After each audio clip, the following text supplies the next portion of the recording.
मुझे वो दिन याद आ रहा है कि मेरे 5 साल का कार्यकाल पूरा करके राजस्थान विधानसभा की दहलीज से वापस में उतर रहा था और उस दिन मैं प्राण लेके निकला था उस दहलीज पे, और उस राजस्थान विधानसभा की दहलीज पे मैंने पूर्वजों और हमारे गांव खेड़ों की गोत्र की देवियों को मैंने याद किया था और कहा था कि जब 2023 में वापस चुन के आऊं तो हम 2 नहीं, हम 12 से 15 आने चाहिए, ये कल्पना की थी मैंने उस दहलीज में प्रण लिया था कि हम दोबारा आएंगे और डबल डिजिट में आएंगे। ये घाटोल वालों ने आज एहसास करा दिया। आज मैं मेरा वक्तव्य शुरू करने से पहले हमारे महापुरुष भगवान बिरसा मुंडा, जिन्होंने 25 साल की उम्र में अंग्रेजों से लोहा लिया और अंग्रेजों के नाक में दम कर दिया और 25 साल की उम्र में इस देश के लिए और इस समाज के लिए अपनी जान गंवाई, उनको मैं नमन करना चाहूंगा।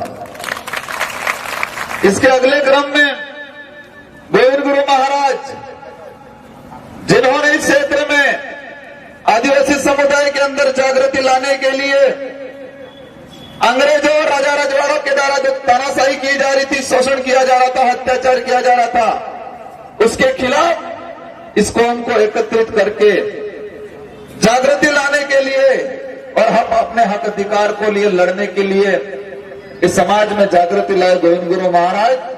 और मानगढ़ पे जब इस क्षेत्र का आदिवासी समुदाय इन अंग्रेजों से, राजा रजवाड़ों से, उनके द्वारा जो शोषण किया जा रहा था, इसके विरोध में अपनी आवाज बुलंद कर रहे थे और अंग्रेजों और राजा रजवाड़ों ने उन पर गोलियां चलाई और 1500 आदिवासी मारे गए।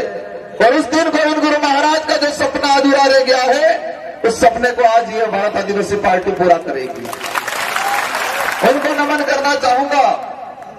साथ ही भीमराव अम्बेडकर जी, जो हम आज वोट की बात कर रहे हैं, संविधान निर्माण में उन्होंने मुख्य भूमिका निभाई और उस देश की आम जनता को एक अधिकार दिया और इस देश चलाने की एक चाबी दी, जिसको हम वोट कहते हैं। उनको नमन करना चाहूंगा मैं।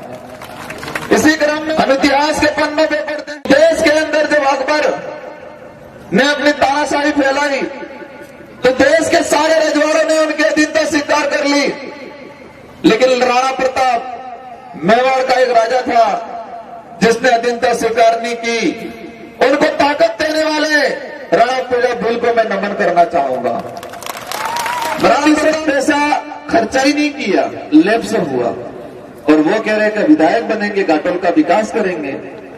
भाजपा ने पहले भेजा था विधायक, मैं भी गया था, मेरी विचारधारा ने मुझे विधायक बना के भेजा और हमने कहा था कुछ तो बोल लो घाटोल को लेके, विकास को लेके।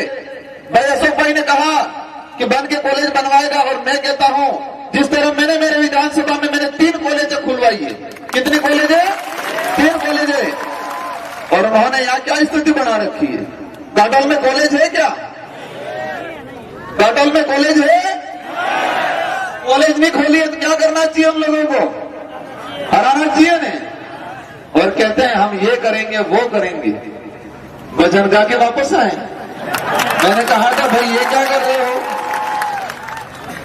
जो घाटोल की विधानसभा की जनता ने भजन गाने नहीं भेजा विधानसभा में, यहाँ अधिकार की बात करने, लोगों की पीड़ा की बात करने, लोगों की जो समस्या है उनके समाधान की मांग करने के लिए भेजा है।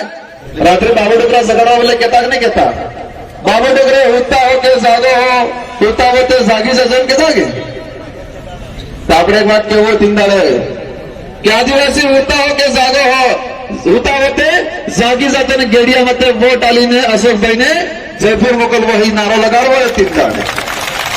आप जितने भी साथी आए हो आज प्रण लेके जाओ, आपका खुद का वोट देना है, लेकिन आपको अपने परिवार, रिश्तेदार, काका बाबा सबका वोट दिलाना है। और आज प्रण लेके जाओ कि हम 200, 300 वोट दिलाएंगे। हाथ ऊंचा करके मुझे आश्वस्त करके बताओ कि सभी साथी 200, 300 वोट दिलाएंगे। दिलाओगे? पक्का दिलाओगे? आप सबकी जय हो। अवश्य घाटल विधानसभा की सीट जीतेगी।